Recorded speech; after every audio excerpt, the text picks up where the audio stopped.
বিনপুর বিধানসভায় প্রচারের মাঝেই মানবিক উদ্যোগ। অসুস্থ কর্মীর পাশে দাঁড়িয়ে চিকিৎসা করলেন বিজেপি প্রার্থী ডক্টর প্রণত টুডু। আসন্ন বিধানসভা নির্বাচনকে সামনে রেখে প্রচারে নেমে মানবিক দৃষ্টান্ত স্থাপন করলেন বিনপুর বিধানসভার বিজেপি প্রার্থী ডক্টর প্রণত টুডু। বুধবার দুপুরে প্রচার কর্মসূচির মাঝেই অসুস্থ এক দলীয় কর্মীর চিকিৎসা করতে দেখা যায় তাকে। জানা গেছে, বিনপুর বিধানসভার কেউ দিশোল এলাকায় বিজেপির সক্রিয় কর্মী অমল মণ্ডল দীর্ঘদিন ধরে অসুস্থতায় ভুগছেন। বিষয়টি জানতে পেরে প্রার্থী নিজেই তার বাড়িতে পৌঁছে যান এবং হাতে স্টেথোস্কোপ নিয়ে প্রাথমিক চিকিৎসা করেন।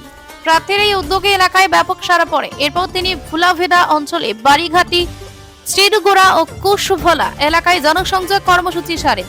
স্থানীয় বাসিন্দাদের সঙ্গে কথা বলে দলীয় সমর্থন আদায়ের চেষ্টা করেন। নির্বাচনের আগে প্রার্থীর এই মানবিক মুখ ভোটের ময়দানে আলাদা বার্তা দিচ্ছে বলেই মনে করছে রাজনৈতিক মহল।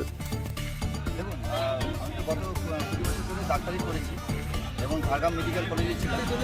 তো এখানে শুনলাম যে আমাদের একজন পুরনো কার্যকর্তা অসুস্থ হয়ে রয়েছেন। তো ওনাকে দেখলাম এবং জিজ্ঞাসা করলাম, ওনার শরীর স্বাস্থ্য নিয়ে জিজ্ঞাসা করলাম। কিছু ওনার কোমরের সমস্যা আছে, কিছু ব্যথার সমস্যা রয়েছে। আর কিছুদিন আগে ওনার একটু শরীরটা ভালো ছিল না, দুর্বল ছিল। সেগুলো নিয়ে আলোচনা করলাম এবং ওনাকে পরামর্শ দিলাম।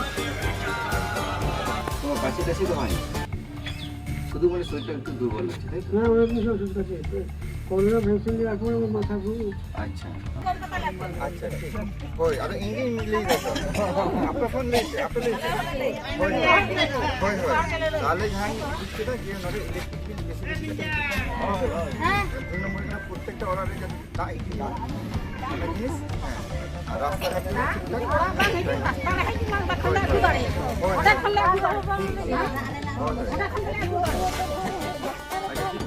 আজকে কোন অঞ্চলে প্রচার?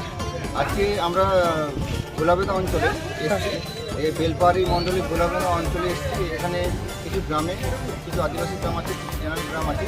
এখানে আমরা এসেছি, এখানকার কিছু সমস্যা আমরা শুনছি এবং সত্যি কথা বলতে কি, যেখানে বলছে যে দিদি বলছে যে জঙ্গলমহল হাসছে, কিন্তু দুর্ভাগ্যের বিষয় আমরা এখানে নিজের চোখে দেখছি যে রাস্তাঘাট ঠিক নেই।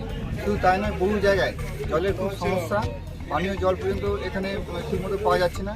ওর সাথে সাথে কিছু কিছু জায়গায় যে কারেন্টের বিল যেগুলো আসছে অনেক বেশি আসছে এবং এখানে কাছাকাছি স্কুল কলেজ না থাকাতে এনাদের খুব সমস্যা হচ্ছে এবং যে বহু লোক এখানে কর্মসংস্থানের জন্য বাইরের স্টেটে বিভিন্ন রাজ্যে যেতে হচ্ছে। এখানকার ছেলেদেরকে বাইরে যেতে হচ্ছে